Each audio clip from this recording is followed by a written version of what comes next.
For 6 seasons, Grant Holloway treated the 110-meter hurdles like a recurring appointment. Show up, explode from the blocks, float over 10 barriers with mechanical certainty, smile for the cameras, board a flight home with another win added to the column. 75 straight finals ended the same way, with his name at the top and the clock obedient to his rhythm.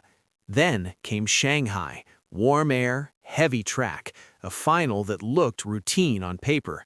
Holloway's reaction was sharp, chest square, drive phase compact and violent. Hurdles 1 through 7 dissolved in the familiar blur. 3 steps, lift, snap, land.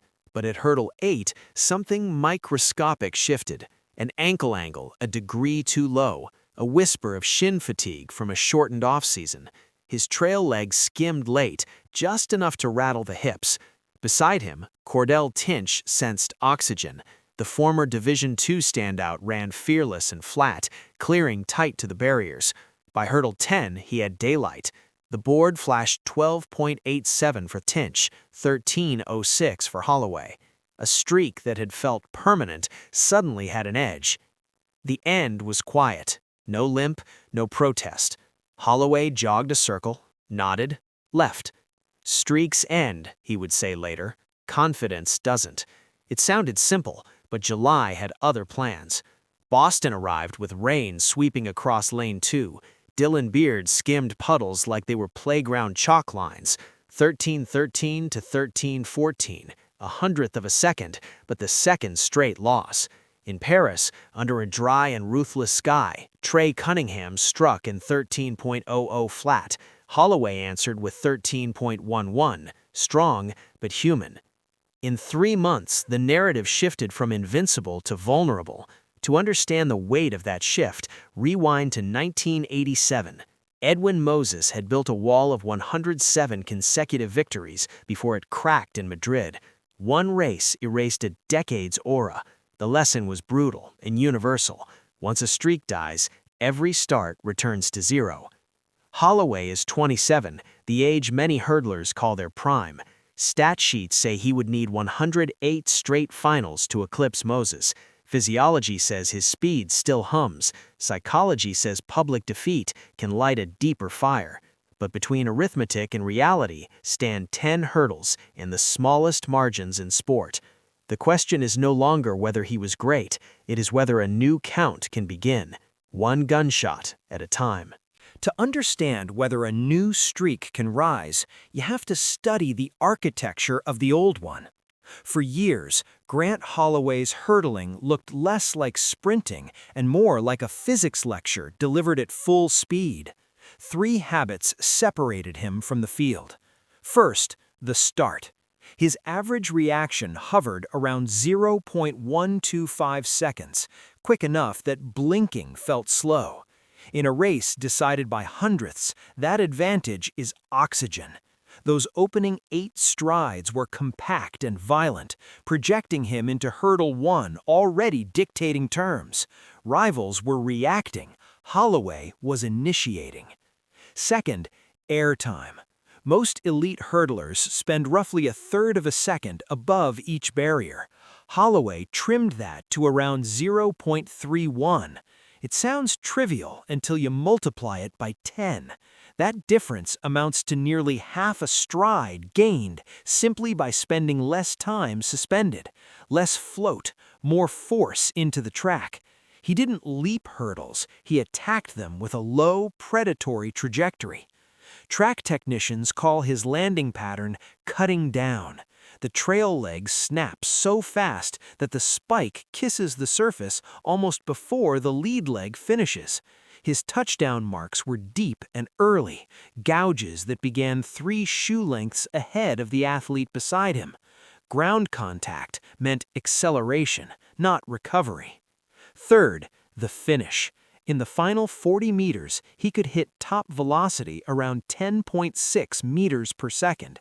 If he clipped a barrier or left a gap, he simply ran it down. That closing speed protected the streak.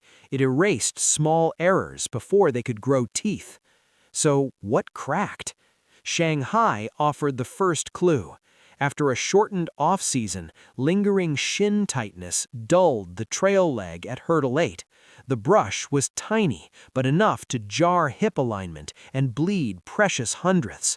Tinch, fearless and flat over the barriers, capitalized instantly. Boston exposed fatigue.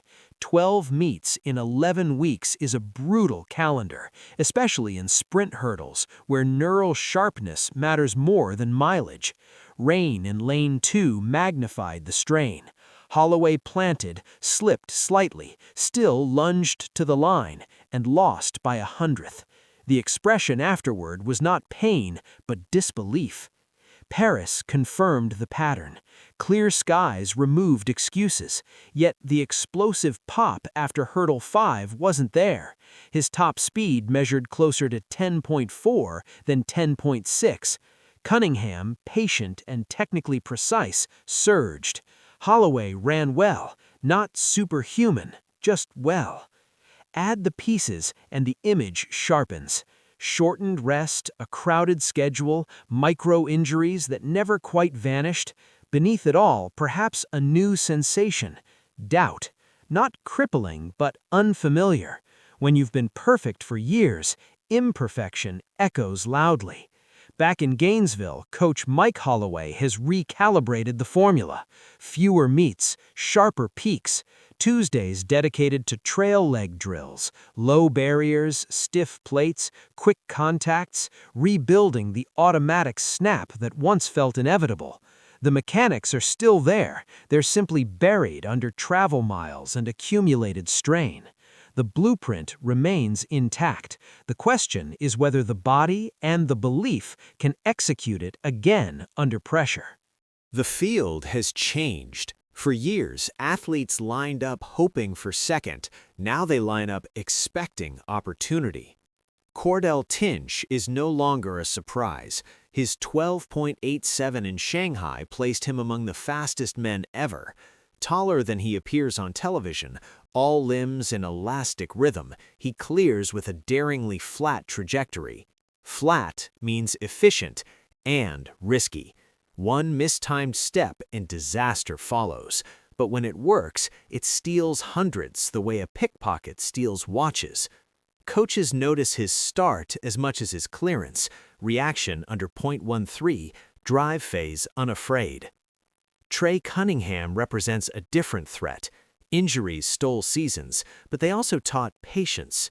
Healthy again, he glides through early hurdles with deceptive calm, reaching top speed before others realize the race has begun. In Paris, that composure translated to 13.00 flat.